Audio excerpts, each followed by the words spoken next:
साथ।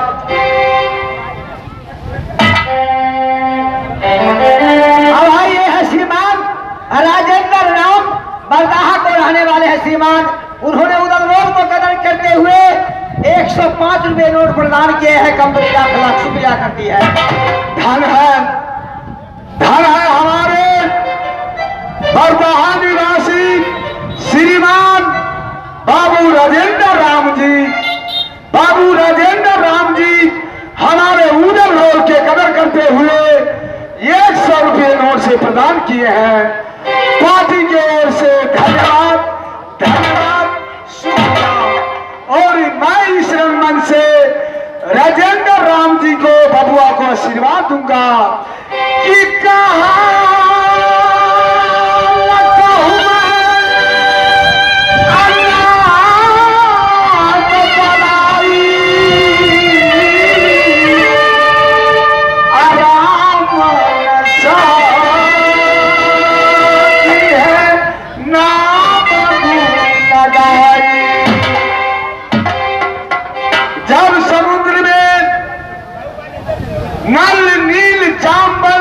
हनुमान सुग्रीव सबको सब सेतु बांध रहे थे। जिस पत्थर में राम नाम लिखा था वो पत्थर न पानी में डूबता था न तैरता था। जब भगवान राम को नजर पड़ा तो बहुत आश्चर्य हुआ और एक पत्थर उठाकर समुद्र किनारे जाने लगे। जब हनुमान को नजर पड़ा तो हनुमान सोचा कि भगवान राम कहां जा रहा है। हनुमान भी भगवान राम को पीछे लग गए। भगवान राम कुछ दूर आगे जाकर के इधर उधर देख लिया। जब किसी को नहीं देखा तो पत्थर जो पानी में फेंक दिया। पत्थर सीधा पानी को अंदर चला गया। पीछे में हनुमान खड़े थे और हंसने लगे कि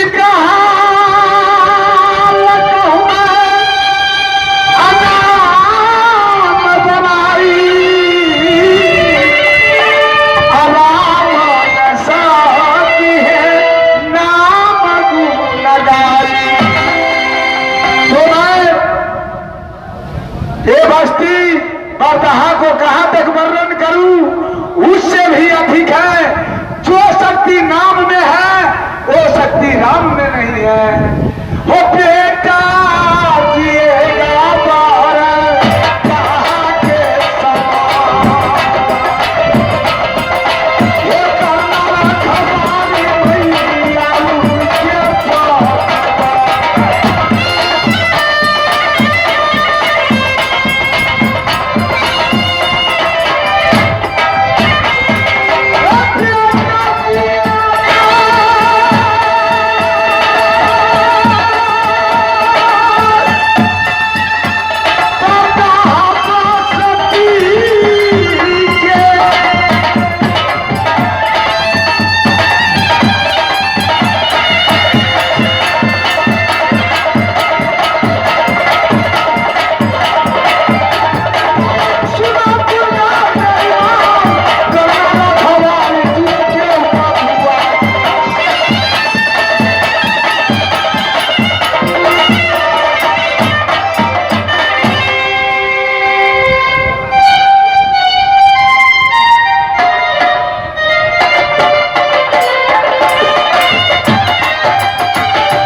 समय मुझे नींद लग रही है। मैं अपने महल में आराम करने के लिए जा रही हूँ।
मन हो रहा अधीर, दीदी आज बतलाइए क्या चिंता गंभीर। दीदी सुनो, बोलो आज आप इतने चिंतित में क्यों पड़ी हुई है? हे लाला ये मुँह खपा दीदी का लया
देखो फूला, न कोई राजा ताना मारा है, न कोई छत्री दिया तुकार, न बादी मेरी सेवा में चुकी है। मैं तुमको महल में किस लिए आई हूँ गोतनी? किस लिए दीदी? देश देश की छत्रानी और देश देश की छत्री मेला में गए हैं।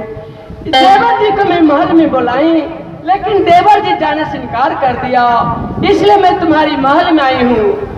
गे लगी है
क्या बोलती है?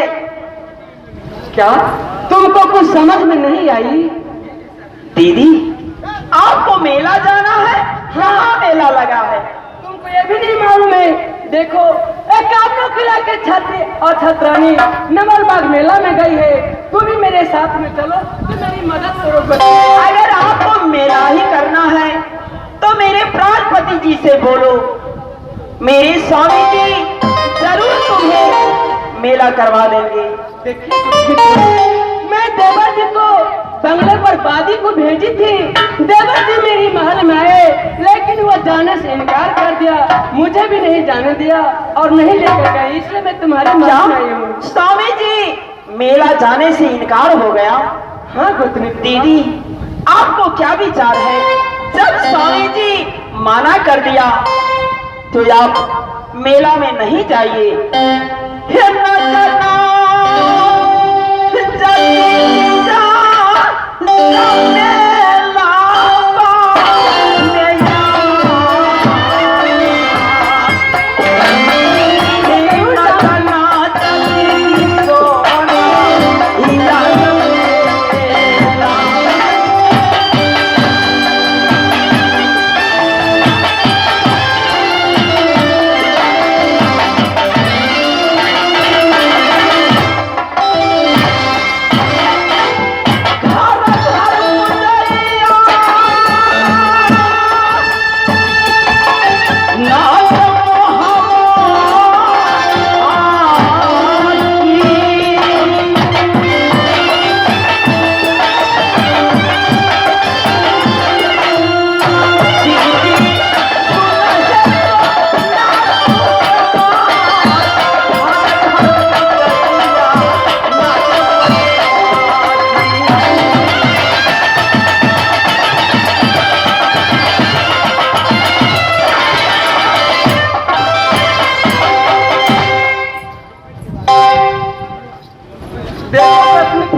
तुम मेरी मदद करो और मेरे साथ चलो मेला में।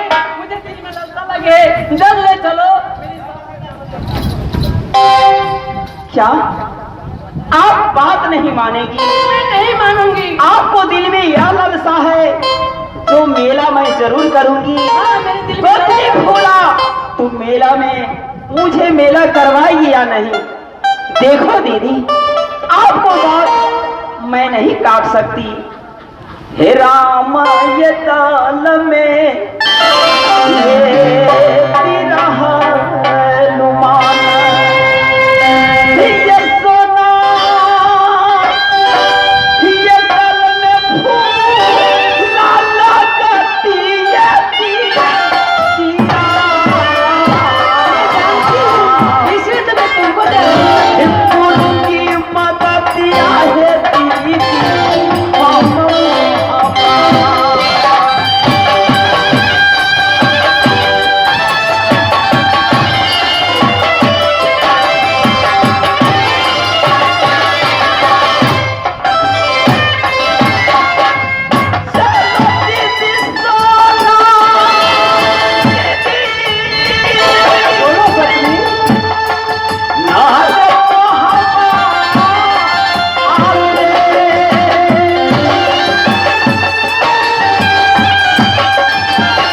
मैं वचन को नहीं काट सकती। आप जो कहती है देश देश को छत्री, देश देश को छत्रानी, नवलबाग मेला में गया है, चंदन चरखा गगन हिरोला, उसमें लगा रेशम की डोर। दीदी सोना, मैं भी जाऊंगी, मैं तैयार हो गई। आज जल्दी से चलिए।